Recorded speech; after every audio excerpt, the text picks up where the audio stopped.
Hello guys, my name is Lalit Kumar और मैं आप लोग को बताऊंगा important parameter of open pit design. So let's start topic surface mining. Topics to be discussed: important parameter of open pit design, design of benches. Important parameter of open pit design में हम देखेंगे bench floor, bench height, bench crest, bench toe, bench slope face, bank width, bench slope angle, overall slope angle. So मैंने इसको diagram के through समझाने की कोशिश किया है। तो लेट्स डेफिनेशन हम लोग देखते हैं पहले। First, bench an exposed rock और mineral block separated by lower and upper surface is called the bench. अब हम सेकंड देखेंगे बेंच हाइट। तो बेंच हाइट क्या होता है? The vertical distance between the upper and lower surface of bench is called the bench height. Okay, next topic पे अपन देखते हैं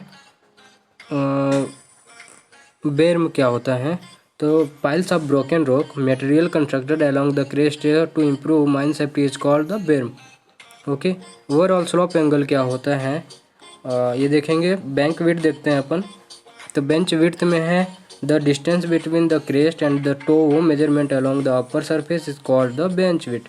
फेस एंगल है the average angle that the bench face make with the horizontal is called the face angle.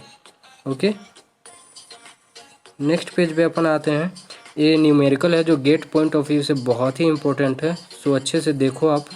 4 benches are being worked by the open cast mining system. Height, width and face for each benches are 50 meter, 15 meter, 50 meter and 70 degree respectively. Determine the overall slope angle of the benches. So answer 15 metre 50 metre की 4 benches है और 50 metre की 3 base है, उनकी bases है। तो beta equal to 10 beta. अब मैंने आंसर भी दिया है आगे। When where beta is overall slope angle now 10 70 degree, जो डिग्री दिया हुआ है रिस्पेक्टिवली। एच अपन में एक्स, एच हाइट है, एक्स बेस है। तो बेस निकालना है हमें। X equal to 15/10 70 degree, 5.46 metre हो गया। तो 10 बीटा इक्वल टू लंबटादार। तो so 15 into 4/5.46 into 4 plus 50 into 3, beta equal to 10 inverse निकालेंगे तो 19.25 आएगा। नेक्स्ट टॉपिक पे आते हैं design of benches. According to CMR 2017 regulation number 105 manual open cast working क्या बोलता है कि in soil murram gravel clay debris the bench slope angle does not exceed 45 degree and height does not exceed 1.5 meter. Width of benches shall not be less than height of benches. Second topic बोलता है कि in coal the bench slope angle does not exceed 45 degree and height does not exceed 3 metre. Width of benches shall not be less than height of bench. So in case if any hard rock bench height does not exceed 6 meter. अब design of benches देखते हैं। According to CMR 2017 regulation number 106 mechanized open cast working in coal murram gravel clay debris height does not exceed 3 meter.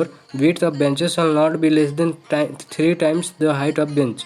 Second topic बोलता है कि in case of coal formation the height of benches shall not more than digging height और reach of the excavation machine and the width shall not less than the width of the widest machine playing on benches plus 2 meters and if dumper play on the benches 3 times the width of dumper and height of benches. Thank you very much. Please like and subscribe my channel.